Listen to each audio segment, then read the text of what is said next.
नमस्कार, मैं हूं प्रज्ञा मिश्रा और आप देख रहे हैं प्रज्ञा का पन्ना। भारत में कोरोना से हाहाकार है। हिंदुस्तान के नंबर 1 आज तक न्यूज चैनल में राष्ट्रवादी चेहरे के तौर पर पहचान बनाने वाले पत्रकार रोहित सरदाना जी का उत्तर प्रदेश में कोरोना से निधन हो गया है, लेकिन सरकारों को कोई फर्क नहीं पड़ रहा है। आप लोग कहते हैं कि जब से कोरोना आया है तब से मैं बीजेपी विरोधी हो गई हूँ। दोस्तों, मैं विरोधी नहीं हो गई हूँ, मैं इन चिकने घड़ों को बता रही हूँ, चेता रही थी, हर तरीके से आगाह कर रही थी कि सरकारें जागें, लेकिन किसी ने मेरी नहीं सुनी। बंगाल चुनाव की रैलियों का जितना विरोध भारत की बेटी होने के नाते कर सकती थी, मैंने किया। कुंभ के बारे में चिताया, पंचायत चुनाव में कोरोना मौत बांटेगा, ये भी मैंने समय रहते यूपी की सरकार को बताया। बार बार चिल्लाती रही, लेकिन किसी ने मेरी नहीं सुनी। अब आगे सुनिए, वही हो गया है जिसकी मुझे आशंका थी। बताया जा रहा है कि पंचायत चुनाव की ड्यूटी में लगे 700 से ज्यादा टीचर या कह लीजिए कि कर्मचारी कोरोना से मर गए हैं। उत्तर प्रदेश के मुख्यमंत्री आदित्यनाथ जी, आप साक्षात ब्रह्म नहीं हैं, आपके अधिकारी भगवान नहीं हैं। आप लोगों ने अपने अपने घमंड में चूर रहकर उत्तर प्रदेश को मौत के मुंह में झोंका है। बुरा लग रहा हो तो भी कोई बात नहीं, मुझे कोई फर्क नहीं पड़ता। अभी भी वक्त है, चेत जाइए। पंचायत चुनाव की काउंटिंग कम से कम 1000 लोगों की जान लेकर जाएगी, अभी भी कह रही हूँ। पंचायत चुनाव के बाद गांव में लोग आम की तरह टपक टपक कर मर रहे हैं। शाम को बुखार आता है, सुबह मौत हो जा रही है। कहिए तो नाम समेत आपको आंकड़े भिजवा दूं।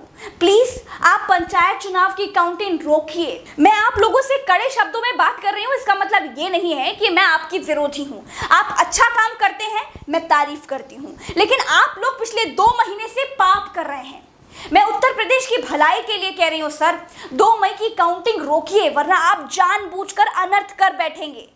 आपको यकीन नहीं हो रहा हो तो मैं आपको याद दिला देती हूँ। मैंने बताया था कि यूपी पंचायत चुनाव में जिन लोगों की ड्यूटी लगाई जा रही है, उनमें से बहुत सारे लोगों को कोरोना के लक्षण हैं। कोरोना बुरी तरह से फैल सकता है, लेकिन आप लोग नहीं माने। 700 से ज्यादा सरकारी कर्मचारियों की कोरोना से मौत नहीं हुई है, सिस्टम ने उनकी हत्या की है। ये मैं नहीं कह रही हूँ, ये यूपी की प्राथमिक शिक्षक संघ का कहना है। इसीलिए अब कर्मचारी काउंटिंग में ड्यूटी के नाम से थर-थर कांप रहे हैं। कर्मचारियों को यह लगने लगा है कि अब काउंटिंग में उनका नाम लगाकर उनको शहीद कर दिया जाएगा। शिक्षक संघ ने चुनाव आयोग से मांग कर दी है कि कोरोना को देखते हुए काउंटिंग को स्थगित कर दिया जाए। वोटों की गिनती इतनी जरूरी नहीं है कि लाशों पर खड़े होकर वोट गिने जाए।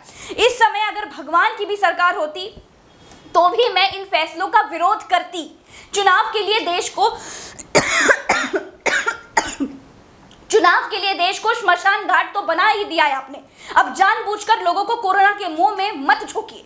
यूपी के शिक्षक संघ ने 700 लोगों के नाम सूची में लिख कर दिए हैं, मुख्यमंत्री को भी दिए हैं, शिक्षा मंत्री को भी दिए हैं और राज्य चुनाव आयोग को भी भेजे हैं। और अगर अब भी बंगाल समेत 5 राज्यों की विधानसभा और यूपी में पंचायत चुनाव की काउंटिंग हुई, मेरे प्यारे देशवासियों, आप ये समझ लेना कि सरकारों को आपकी जान से कोई लेना देना नहीं है। उनको लाशों के ढेर पर बैठकर भी चुनाव लड़ने में कोई दिक्कत नहीं है।